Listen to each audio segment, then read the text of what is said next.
hiji pasar ngalanjutkeun tentang praktek mencit. Kamari soal mencit hewan teh aya anu makdur aleh, aya anu goer maqdur aleh. Makdur aleh teh hartina anu bisa lindeuk hewanna, bisa ditaklukkeun ku urang kaya ning domba kampung, munding kampung, sapi kampung lain embe leuweung, munding leuweung sapi leuweung, jeung hewan-hewan leuweung lain nu biasa ngaranna makdur aleh. Aya anu goer makdur aleh leuweung satok kesit disebutna. Eta kapan cara mencitna? Hiji mun makdur aleh mah kudu dipegatkeun hulkum jeung mari. Nah,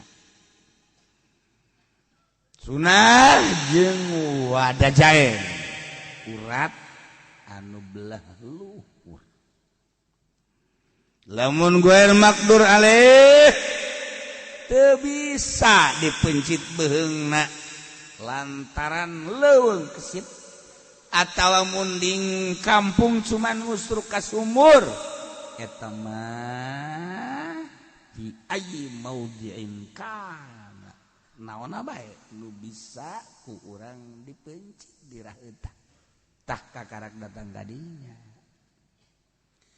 Kuari mencitna make naon? Nah ieu teh dicaritakeun di dieu mencit da ulah salah. Make alatna, alat paranti mencitna beusi salah komo di akhir zaman ayeuna. Ieu teh dicaritakeun ayeuna. Penting ieu mah. Yahilu dhibhu maqdurin alaih wajarhu ghairihi, halal mencit hewan anu bisa dipencit dengan cara motongkeun megatkeun hulkum jeung marina. Tawah hewan goer makdur alih ku cara jarh ditatuan nu bisa bae, ngusruk buntutna nu bisa, ngusruk ka sumur sukuna nu ngacung nu bisa dipejet, eta bae.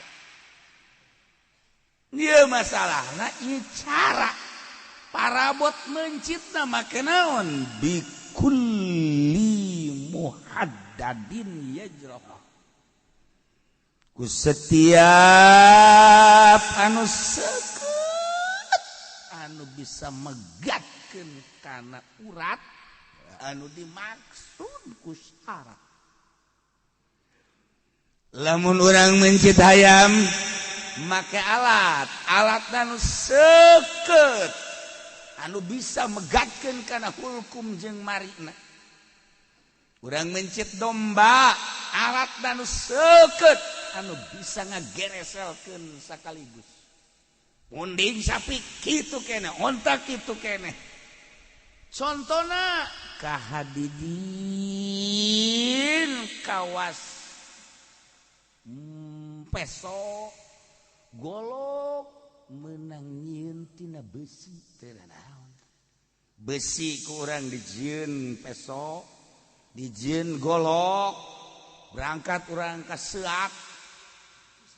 Seak sok nyahoanan sia kolot-kolot teh lembur.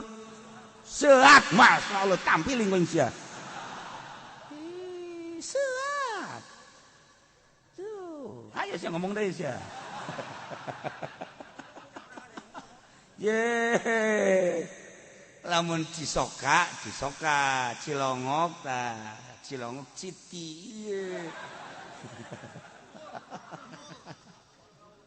Orang wajib terlembur sehat teh make ci padahal mah sehat. Jube babari ci sehat teh terlembur sehat. Nah, atawa belah itu kan non gitu ngaranna non gitu ngaranna pasar Ciomas ya pada rincang eta nyeunan golok hayang anu hebat pangodokan siapa di pangodokan eta tukang nyeunan golok PSO teh baheula mah urang mun liwat tanya tang teng trong keleutik mah eta si keur naon nyeun golok jaheut eta di pangodokan mah atuh geus teu kudu tang tengkong ge jaragonya nama besi dikeutkeun set mun besi bawa ka pangodokan jeun golok set dipaut doang Masya Allah aju kumaha atuh teu kumaha jadi golok atuh henteu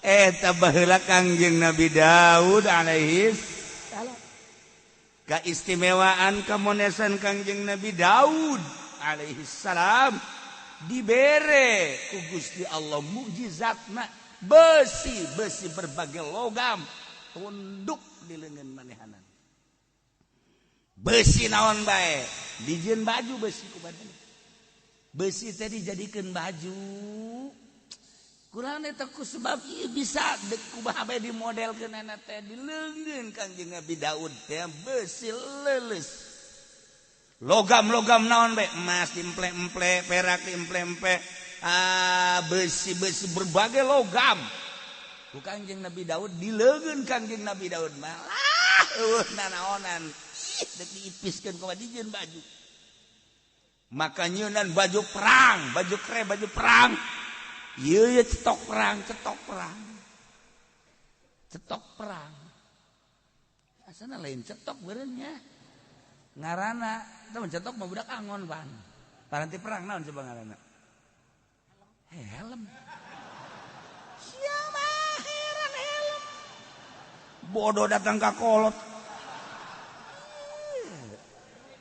paranti perang coba cetok paranti ngangon helm paranti motor yes ya ada tak kula masuk inget ka jelema anu khotib eta teh naon gara bayaran khotib bayaran barang hudang jam 11:30 guguraan bae naik motor make helm kan datang pas kadinya adzan pohonya na helm teh dibuka langsung ka mimbar Masya Allah tuh jelema seserian kabeh pas inget-ingetnya nenek baca khutbah alhamdulillah helm teh dibuka eta khotib bayaran teh kos kitu teh nah iya lamun cetok budak angon helm motor lamun ieu teh naon kudung wajah disebut da teh naon ieu paranti perang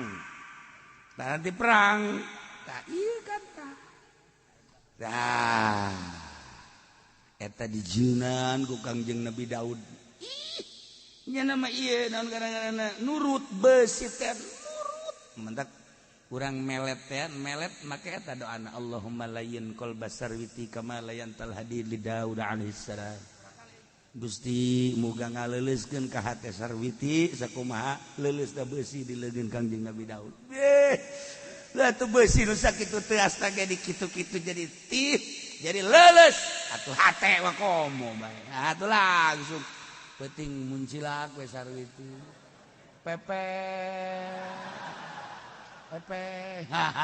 kena berarti ya aduh Masya Allah geus kikian bae tuh aya nu teu kitu tetep barang dibaca tetep bae nu muncilakna nu maca kieu asana eta tanu aslina mah tah